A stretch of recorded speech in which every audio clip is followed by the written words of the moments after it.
ಯಾವ ಆಕೃತಿಯನ್ನ ನಾವು ಭಾರತಾಬೆ ಅಂತ ಹೇಳಿ ಧರ್ಮಾತೀತವಾಗಿ ಜಾತಿಯ ಅತೀತವಾಗಿ ಕೈ ಮುಗಿತಿದ್ವೋ ಇನ್ಮೇಲೆ ಎಲ್ಲರೂ ಅದ್ರ ಮೇಲೆ ಸಂದೇಹ ಪಡಬೇಕು ಅದ ಉದ್ದೇಶ. ಬಂದೆ ಸಂಪರ್ಕದಲ್ಲಿ ಅರುಣ್ ಸರ್. ಕೇವಲ ಇದೊಂದೇ ಪ್ರಮಾದ ಅಲ್ಲ, ರಾಷ್ಟ್ರಕವಿ ಒಂದೆಗಳಿಗೆ ಅರುಣ್ ಸರ್, ಮತ್ತೊಂದು ಪ್ರಮಾದ, ಮತ್ತೊಂದು ಎಡವಟ್ಟು ವಿವಿ ಮಾಡಿರೋದು ಇದೇ ಪಠ್ಯದಲ್ಲಿ. ಅದನ್ನು ಕೂಡ ನಾವು ಸ್ಕ್ರೀನ್ ಮೇಲೆ ಗಮನಿಸ್ಬಿಡೋಣ. ರಾಷ್ಟ್ರಕವಿ ಕುವೆಂಪು ಅವ್ರಿಗೂ ಕೂಡ ಅಪಮಾನ ಆಗಿದೆ. ಯಾವ ರೀತಿ ಸ್ಕ್ರೀನ್ ಮೇಲೆ ಅದನ್ನು ಗಮನಿಸೋಣ. ಇಲ್ಲಿ ಹೇಳ್ತಾರೆ, ಕನ್ನಡ ರಾಷ್ಟ್ರೀಯತೆಯ ಕುರುಹಾಗಿರುವ ಭುವನೇಶ್ವರಿ ಕೂಡ ಕೋಮುವಾದಿ ಮಾತೆ.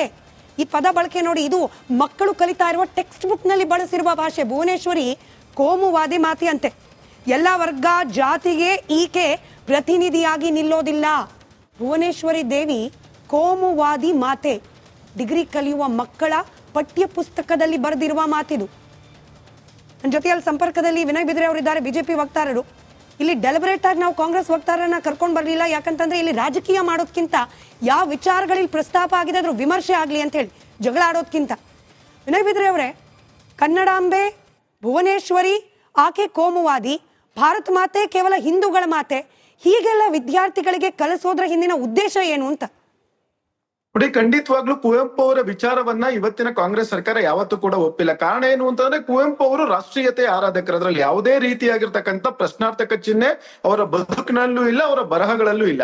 ಹಾಗಾಗಿ ಸಹಜವಾಗಿ ಕುವೆಂಪು ಅವರ ಬಗ್ಗೆ ಒಂದು ಸಮುದಾಯಕ್ಕೆ ಅವರ ವಿಚಾರಗಳನ್ನು ಒಪ್ಪುವ ಮನಸ್ಥಿತಿ ಅಂತಕ್ಕಂಥದ್ದು ವಿಶೇಷವಾಗಿ ಕಮ್ಯುನಿಸಂ ಇಲ್ಲ. ಅವರು 100 ದೇವರನ್ನ ನೂಕಾಚೆ ದೂರ, ಭಾರತಾಂಬೆಯೇ ನನಗಿನ್ನು ಪೂಜಿಸುವ ಭಾರ ಅಂತ ಅಂದ್ಬಿಟ್ಟು ಹೇಳಿದ್ರು. ಇವರು ಕೆಲವರು 100 ದೇವರನ್ನು ನೂಕಾಚೆ ದೂರ ಅನ್ನೋ ಸೆಂಟೆನ್ಸ್ ಅನ್ನು ಇಟ್ಕೊಂಡ್ರು. ಆದ್ರೆ ಭಾರತಾಂಬೆಯೇ ದೇವಿ ನನಗಿನ್ನು ಪೂಜಿಸುವ ಭಾರ ಅಂದ್ರೆ, ನಾವು ಇವತ್ತು ಗುಡಿ, ಚರ್ಚು, ಮಸೀದಿಗಳನ್ನೆಲ್ಲ ಹೊರಗಡೆ ಬಿಟ್ಟು ಬಂದು ಭಾರತ ಮಾತೆಯನ್ನ, ಸ್ವತಂತ್ರ ಬಂದಿದೆ, ಭಾರತೀಯತೆಯನ್ನೇ ನಮ್ಮ ಬದುಕಿನ ಅಂಶವನ್ನಾಗಿಸ್ಕೊಂಡು ನಾವು ಜೀವಿಸಿದಾಗ ಮಾತ್ರ ಭಾರತವನ್ನು ಮುಗಿಲೆತ್ತರಕ್ಕೆ ತಗೊಂಡು ಹೋಗ್ಲಿಕ್ಕೆ ಸಾಧ್ಯ ಎನ್ನುವ ಒಂದು ಉತ್ಕೃಷ್ಟ ಗುಣಮಟ್ಟದ ರಾಷ್ಟ್ರೀಯತೆಯನ್ನ ತಿಳಿಸ್ತಕ್ಕಂಥವ್ರು ಕುವೆಂಪುರವರು. ನೋಡಿ, ಕುವೆಂಪು ಅವರ ಜೊತೆನಲ್ಲೇನೆ ಇವ್ರು ರವೀಂದ್ರನಾಥ್ ಠಾಗೂರ್ ಅವರು ಬರೆದಿರ್ತಕ್ಕಂಥ ರಾಷ್ಟ್ರಗೀತೆ ಅಣಕವನ್ನು ಕೂಡ ಮಾಡಿದ್ದಾರೆ. ನೀವರಲ್ಲಿ ಹೇಳ್ಬೋದು, ಭಾರತ್ ಮಾತಾ ಕಿ ಜೈ ಅಂತ ಯಾರೋ ಹೇಳ್ತಾರೆ, ಉಳಿದವರೆಲ್ಲರೂ ಜೈ ಅಂತ ಘೋಷಣೆ ಕೂಗ್ತಾರೆ. ಜೈ ಅಂತಕ್ಕಂಥದ್ದು ಯಾರನ್ನು ಸೋಲಿಸ್ತಕ್ಕಂಥದ್ದು ಅಂತ. ಇಡೀ ನಮ್ಮ ರಾಷ್ಟ್ರಗೀತೆ ಮುಕ್ತಾಯಗೊಳ್ತಕ್ಕಂಥದ್ದೇ ಜಯ ಹೇ ಜಯ ಹೇ ಜಯ ಹೇ ಅಂತ. ಜಯ ಭಾರತ ಜನನಿಯೇ ತನುಜಾತೆ. ಕುವೆಂಪುರವರು ಬರೆದಿರ್ತಕ್ಕಂಥ ಇಡೀ ಸಮಾಜದಲ್ಲಿರ್ತಕ್ಕಂಥ ಎಲ್ಲರೂ ಕೂಡ ಜಾತಿ, ಮತ, ಪಂಥ, ಭಾಷೆಯ ತಾರತಮ್ಯವನ್ನ ಮೀರಿ ಒಪ್ಕೊಂಡಿರ್ತಕ್ಕಂಥ ನಮ್ಮ ನಾಡಗೀತೆ ಜಯ ಭಾರತ ಜನನೀಯ ತನುಜಾತೆ ಜಯದಿಂದನೇ ಶುರುವಾಗುತ್ತೆ. ಅಂದ್ರೆ ಇವ್ರಿಲ್ ಮತ್ತೊಮ್ಮೆ ಕುವೆಂಪುರವರನ್ನ ವಿಡಂಬನೆ ಮಾಡ್ತಕ್ಕಂಥ, ರವೀಂದ್ರನಾಥ್ ಠಾಗೂರ್ ಅವ್ರನ್ನ ವಿಡಂಬನೆ ಮಾಡ್ತಕ್ಕಂಥ, ಅದ್ರ ಜೊತೆನಲ್ಲಿ 6.5 ಕೋಟಿ ಕನ್ನಡಿಗರ ಭಾವನೆಗಳ ಜೊತೆನಲ್ಲಿ ಆಟ ಆಡ್ತಕ್ಕಂಥ ಕೆಲಸವನ್ನ ಈ ಒಂದು ಪಠ್ಯದ ಮುಖಾಂತರವಾಗಿ, ಯಾರು ಪಠ್ಯವನ್ನ ಬರೆದಿರ್ತಾರೆ, ರಾಮಲಿಂಗಪ್ಪ ಬೇಗೂರ್ ಅಂತಕ್ಕಂಥ ವ್ಯಕ್ತಿ ಅವ್ರು ಮಾಡಿದ್ದಾರೆ. ಇವತ್ ನನಗ್ ಪ್ರಶ್ನೆ ಬರ್ತಕ್ಕಂಥದ್ದು, ಯೂನಿವರ್ಸಿಟಿನಲ್ಲಿ ಯಾರೋ ಇದ್ರ ಬಗ್ಗೆ ದನಿ ಎತ್ತೋವರೆಗೂ ಕೂಡ ಯೂನಿವರ್ಸಿಟಿಯಲ್ಲಿ ಇರ್ತಕ್ಕಂಥ ಪಾಠ ಮಾಡ್ತಕ್ಕಂಥ ಅಧ್ಯಾಪಕರಿಗಾಗ್ಬೋದು, ಅಲ್ಲಿ ವಿಧೇಯಕ ಪರಿಷತ್ ಇರುತ್ತೆ, ಅಕಾಡೆಮಿಕ್ ಕೌನ್ಸಿಲ್ ಇರುತ್ತೆ, ಅಕಾಡೆಮಿಕ್ ಕೌನ್ಸಿಲ್ ಮುಖಾಂತರವಾಗಿ ಪಠ್ಯಗಳೆಲ್ಲವೂ ಕೂಡ ವಿಮರ್ಶೆಗೊಳಪಡುತ್ತೆ. ಅವ್ರ ಗಮನಕ್ಕೆ ಬರ್ಲಿಲ್ವಾ? ಅವರು ಹೇಗೆ ಈ ರೀತಿಯ ರಾಷ್ಟ್ರ ವಿರೋಧಿ, ನಾಡ ವಿರೋಧಿ ವಿಚಾರವನ್ನ ಪಠ್ಯ ಪುಸ್ತಕಕ್ಕೆ ತರ್ತಕ್ಕಂತ ಕೆಲಸ ಮಾಡಿದ್ರು ಅನ್ನೋದೇ ನನಗೆ ಬಹಳ ದೊಡ್ಡ ಇದೇ ವಿಚಾರ ನಾನು ಅರುಣ್ ಜಿ ಅವ್ರಿಗೆ ಪ್ರಶ್ನೆ ಕೇಳ್ತೀರಿ. ಅರುಣ್ ಜಿ, ನೀವು ಧ್ವನಿ ಎತ್ತಿದ್ರಿ, ಅದಕ್ಕೆ ವಿಶೇಷವಾದ ಅಭಿನಂದನೆ ನಮ್ ಕಡೆಯಿಂದ ಕೂಡ. ಆದ್ರೆ ಈಗ ಆಲ್ರೆಡಿ ಪಠ್ಯವನ್ನ ಕಲಿಸಲಾಗಿದೆ ಮಕ್ಕಳಿಗೆ. ನೀವೇ ಹೇಳ್ತಿದ್ರಿ ಪರೀಕ್ಷೆ ಇತ್ತು, ಆಲ್ರೆಡಿ ಪರೀಕ್ಷೆ ಹಂತಕ್ಕೆ ಹೋಗಿದೆ. ಇಷ್ಟು ದಿನ ಆ ಪೋಷಕರಿಗಾಗ್ಲಿ ಅಥವಾ ಅಲ್ಲಿ ಕಲಿಯೋ ಮಕ್ಕಳಿಗಾಗ್ಲಿ, ವಿದ್ಯಾರ್ಥಿ ಸಂಘಟನೆಗಳಿಗಾಗ್ಲಿ ಅಥವಾ ಕಾಲೇಜ್ನಲ್ಲಿರುವ ಒಬ್ಬ ಲೆಕ್ಚರರ್ಗಾಗ್ಲಿ ಇದೆಲ್ಲವೂ ಕೂಡ ಆಕ್ಷೇಪಾರ್ಹ ಅಂತ ಅನ್ನಿಸ್ಲೇ ಇಲ್ವಾ? ಮೇಡಮ್, ಒಂದ್ ನಿಮಿಷ ನಿಮ್ಗೆ ಹೇಳೋ ಮಾತು, ಇದು ನಿಶ್ಚಿತವಾಗಿ ನನ್ನ ಗಮನಕ್ಕೆ ತಂದದ್ದು ಕೂಡ ಕಾಲೇಜ್ ಪ್ರಾಧ್ಯಾಪಕರು ಮತ್ತು ವಿದ್ಯಾರ್ಥಿಗಳೇ. ಕಾಲೇಜ್ ವಿದ್ಯಾರ್ಥಿಗಳು ಕ್ಲಾಸ್ ನಲ್ಲಿ ಪ್ರಶ್ನೆ ಮಾಡಿದ್ದಾರೆ, ಇದೆಲ್ಲ ಏನ್ರಿ, ಯಾಕೆ ನಮ್ಗೆ ಕಲಿಸ್ತಾರೆ, ಇದ್ರಲ್ಲಿ ಏನಿದೆ ಅಂತ. ಕೆಲವು ಪ್ರಾಧ್ಯಾಪಕರು ತಮ್ಮ ನೌಕರಿಗೆ ಹೆದರಿ ಇರುವಂತಹ ಕೆಲವು ಜನ, ಅಥವಾ ಏನು ಮಾಡಕ್ಕಾಗಲ್ಲಪ್ಪ, ನಾವ್ ಯಾಕೆ ಇದ್ರದ್ದು ಆ ಪಾಠವನ್ನು ಬಿಟ್ಟೇ ಕಲಿಸಿದ್ದಾರೆ, ಈ ಪಾಠ ನಾವು ಕಲ್ಸಲ್ಲ ಅಂತ ಹೇಳಿ. ಇನ್ನು ಕೆಲವರು ನಮ್ಮ ಹತ್ರ ಬಂದ್ರು. ನಾನು ಕೂಡ ವಿನಯ್ ಬಿದ್ರೆ ನಾವೆಲ್ಲ ವಿದ್ಯಾರ್ಥಿ ಪರಿಷತ್ತಿನ ಬ್ಯಾಕ್ ಗ್ರೌಂಡ್ ನಿಂದ ಬಂದವರು, ಮೊದಲಿನಿಂದ ರಾಷ್ಟ್ರೀಯ ಪ್ರತಿಪಾದಕರು. ಹಂಗಾಗಿ ನಮ್ಮ ಹತ್ರ ಸದ್ಯಕ್ಕೆ ಏನಾದ್ರು ಮಾಡಿ ಇಂಥದ್ದು ಹೆಂಗ್ ನಾವು ನೋಡ್ಕೊಂಡು ಸುಮ್ಮನೆ ಇರೋಣ ಅಂತ ಹೇಳಿದ್ರು. ಆಮೇಲೆ ವಿದ್ಯಾಪ್ರಸಾರಕ ಸಮಿತಿ ಅಥವಾ ವೈಸ್ ಚಾನ್ಸಲರು ಎಲ್ಲ ಓದಿರ್ಲಿಕ್ಕಿಲ್ಲ, ಆದ್ರೆ ಪಠ್ಯ ಪುಸ್ತಕ ಸಮಿತಿ ಏನಿದೆಯಲ್ಲ, ಇದು ಓದ್ಬೇಕಾಗಿತ್ತು, ಇದನ್ನ ಓದಿ ಅಪ್ರೂವ್ ಮಾಡಬೇಕಾಗಿತ್ತು. ನನಗೆ ನೋವಾಗ್ತಾ ಇರೋದು, ಈ ಪಠ್ಯ ಪುಸ್ತಕ ಸಮಿತಿಗೆ ಮತ್ತು ಈ ಬರಹಗಾರರಿಗೆ ನಮ್ಮ ಸಾಮಾನ್ಯರ ಟ್ಯಾಕ್ಸ್ ನಿಂದ ಪಗಾರ ಹೋಗುತ್ತೆ, ಸಂಬಳ ಹೋಗುತ್ತೆ.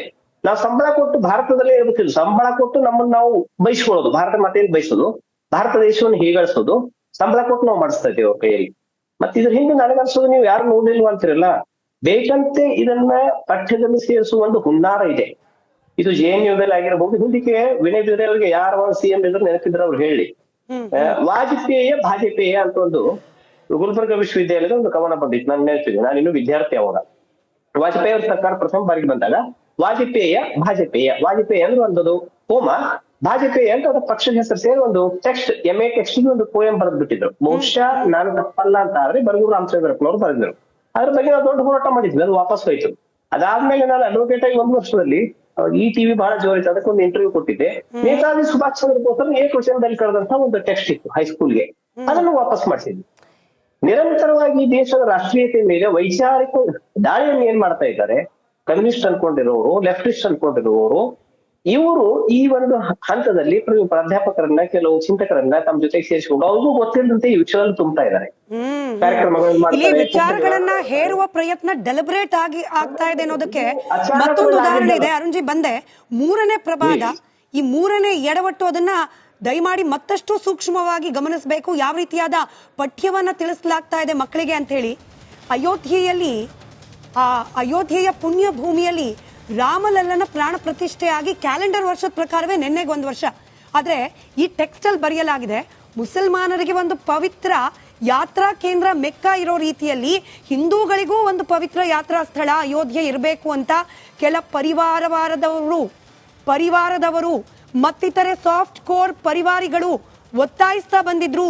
ಈ ಹಿನ್ನೆಲೆಯಲ್ಲಿ ಮಸೀದಿ ಧ್ವಂಸ, ಇಟ್ಟಿಗೆ ಯಾತ್ರೆ, ಹೀಗೆ ಹಲವು ಪ್ರಯತ್ನಗಳು ನಡೆದಿದೆ. ಅಂದ್ರೆ ಮೆಕ್ಕಾ ಇದೆ ಮುಸಲ್ಮಾನರಿಗೆ, ಹಂಗಾಗಿ ನಮಗೆ ಅಯೋಧ್ಯೆ ಬೇಕು ಅಂತ ಹೇಳಿ ಅಯೋಧ್ಯೆಯಲ್ಲಿ ರಾಮ ಮಂದಿರ ನಿರ್ಮಾಣ ಆಯ್ತಂತೆ. ವಿನಯ್ ಬಿದ್ರೆ ಅವರೇ, ಚಾಟದ ಹೇಳಿಕೆಗಳು ಸಾಕಷ್ಟು ರೀತಿಯಲ್ಲಿ ನಡ್ಕೊಂಡ್ ಬಂದಿದೆ. ಅದನ್ನೊಂದು ಪೊಲಿಟಿಕಲ್ ಇಶ್ಯೂ ಮಾಡ್ತಕ್ಕಂಥ ಕೆಲಸವನ್ನ ಮಾಡಿದ್ರು. ಆದ್ರೆ ಡಾಕ್ಟರ್ ಬಾಬಾ ಸಾಹೇಬ್ ಅವರ ನೇತೃತ್ವದ ಸಂವಿಧಾನದ ಅಡಿನಲ್ಲಿ ಬರ್ತಕ್ಕಂಥ ನ್ಯಾಯಾಂಗ ವ್ಯವಸ್ಥೆಯ ಅತ್ಯಂತ ಉನ್ನತ ಸಂಸ್ಥೆ ಸುಪ್ರೀಂ ಕೋರ್ಟ್ ತೀರ್ಪಿನ ಆಧಾರದ ಮೇಲೆ ಇವತ್ತು ಈ ದೇಶದಲ್ಲಿ ರಾಮ ಮಂದಿರ ನಿರ್ಮಾಣ ಆಗಿದೆ. ರಾಮ ಮಂದಿರದ ವಿಚಾರಕ್ಕೆ ಹೋದ್ರೆ ನಾವು 500 ವರ್ಷಗಳ ಹಿಂದೆ ಹೋಗ್ಬೋದು. 500 ವರ್ಷದ ಹಿಂದೆ ಬಾಬರ್ ಉರುಳಿಸಿದ್ ಯಾವುದು, ಅಲ್ಲಿ ರಾಮ ಮಂದಿರ ಇತ್ತು. ಆ ವಿಚಾರವನ್ನು ಹೇಳ್ತಕ್ಕಂಥ ಕೆಲಸವನ್ನ ಇವ್ರು ಮಾಡ್ತಾರ. ರಾಮ ಮಂದಿರವನ್ನ ಇವತ್ತು ಕಟ್ಟಿರ್ತಕ್ಕಂಥದ್ದು ಯಾರು ಜಬರ್ದಸ್ತ್ ಮಾಡಿ ಕಟ್ಟಿಲ್ಲ. ಸುಪ್ರೀಂ ಕೋರ್ಟ್ ತೀರ್ಪಿನ ಆಧಾರದ ಮೇಲೆ ರಾಮ ಮಂದಿರ ಕಟ್ಟಿದೆ. ಪ್ರಜಾಪ್ರಭುತ್ವ ವ್ಯವಸ್ಥೆ ಅಡಿನಲ್ಲಿ ಒಂದು ಚುನಾಯಿತ ಸರ್ಕಾರ ಯಾವುದೇ ರೀತಿಯ ನಿರ್ಧಾರಗಳನ್ನ ತೆಗೆದುಕೊಳ್ಳದಲೆ ನ್ಯಾಯಾಂಗ ವ್ಯವಸ್ಥೆಯ ಮುಖಾಂತರವಾಗಿ ನಿರ್ಧಾರ ಬಂದು ನ್ಯಾಯಿಕ ವ್ಯವಸ್ಥೆಯ ಮುಖಾಂತರವಾಗಿನೇ ಇವತ್ತು ಭಕ್ತರು ಕಟ್ಟಿರ್ತಕ್ಕಂಥ ಒಂದು ಮಂದಿರ. ಇದನ್ನ ಪ್ರಶ್ನೆ ಮಾಡ್ತಕ್ಕಂಥ ಹಕ್ಕು ಯಾರಿಗೂ ಇಲ್ಲ. ನೋಡಿ, ಹಿಂದೂ ಧರ್ಮದ ವೈಶಿಷ್ಟ್ಯ ಏನು ಅಂತಂದ್ರೆ, ನೀವು ಪ್ರಕೃತಿ ಆರಾಧ್ಯ, ಯಾರು ಕಲ್ಲನ್ನ ಪೂಜಿಸ್ತಾರೆ, ಮಣ್ಣನ್ನ ಪೂಜಿಸ್ತಾರೆ, ಗಿಡ ಮರ ಪೂಜಿಸ್ತಾರೆ, ನಾಗರ ಹಾವನ್ನ ಪೂಜಿಸ್ತಾರೆ. ನಮ್ದು ಯಾವ್ದೋ ಒಂದು ದೇವ್ರಿಗೆ 100 ಹೆಸರಿಟ್ಕೊಂಡು ಪೂಜಿಸ್ತೇವೆ. 330 ಕೋಟಿ ಮುಕ್ಕೋಟಿ ದೇವತೆಗಳನ್ನ ಪೂಜಿಸ್ತಕ್ಕಂತ ಒಂದು ಧರ್ಮ. ಹಾಗಾಗಿ ರಾಮ ಮಂದಿರವನ್ನೇ ಇಡೀ ಹಿಂದೂಗಳ ಶ್ರದ್ಧಾ ಕೇಂದ್ರವನ್ನಾಗಿ ಮಾಡ್ಬೇಕು ಅಂತಕ್ಕಂಥದ್ದನ್ನ ಯಾರು ಮಾಡ್ತಿಲ್ಲ. ಇವತ್ತು ಎಲ್ಲರಿಗೂ ಕೂಡ ಅವ್ರವ್ರು ಇರುವ ಜಾಗದಲ್ಲೇನೆ ಅವ್ರು ನಂಬಿರ್ತಕ್ಕಂಥ ದೇವರನ್ನ ನೋಡ್ತಕ್ಕಂಥ ಸಂಪೂರ್ಣ ಅಧಿಕಾರವನ್ನ 1949 ನವೆಂಬರ್ 26ನೇ ತಾರೀಕು ನಾವೆಲ್ಲರೂ ಕೂಡ ಅಂಗೀಕರಿಸಿದ ಸಂವಿಧಾನ ನಮಗೆ ಕೊಟ್ಟಿದೆ. ಹಾಗಾಗಿ ರಾಮನನ್ನೇ ಒಪ್ಬೇಕು ಅಂತ ಯಾರು ಹೇಳಲಿಕ್ಕೆ ಕೊಟ್ಟಿಲ್ಲ. ಇದು ಇವರ ಒಂದು ಕುತ್ಸಿತ ಮನಸ್ಥಿತಿ, ಇವರ ಒಂದು ಕಲ್ಪಿತ ವಿಚಾರವನ್ನ ಹೇರ್ಲಿಕ್ಕೆ ಕೊಟ್ಟಿದ್ದಾರೆ. ಬಿಟ್ರೆ ನೀವು ಹಿಂದೂ ಧರ್ಮದ ವೈಶಿಷ್ಟ್ಯತೆ ಬಗ್ಗೆ ಹೇಳ್ತಿದ್ರಿ, ಪ್ರಕೃತಿ ಆರಾಧನೆ ಮಾಡ್ಲಿಕ್ಕೂ ಅವಕಾಶ ಅಂತ ಹೇಳಿ. ಆದ್ರೆ ಇದೇ ಪಠ್ಯದಲ್ಲಿ ಹಿಂದೂ ಧರ್ಮವನ್ನೇ ಒಂದು ಕಲ್ಪಿತ ಧರ್ಮ ಅಂತ ಕರೆದು ಬಿಟ್ಟಿದ್ದಾರೆ. ಅಷ್ಟೇ ಅಲ್ಲ, ಹಿಂದೂ ಧರ್ಮದ ಬಗ್ಗೆ ಕೂಡ ಪುಟಗಟ್ಲೆ ಸಾಲುಗಳಿದೆ. ಅದ್ರ ಬಗ್ಗೆ ಕೂಡ ನಿಮ್ಮ ಮುಂದೆ ವಿಚಾರಗಳನ್ನ ಮಂಡಿಸ್ತಾ ಹೋಗ್ತೀನಿ.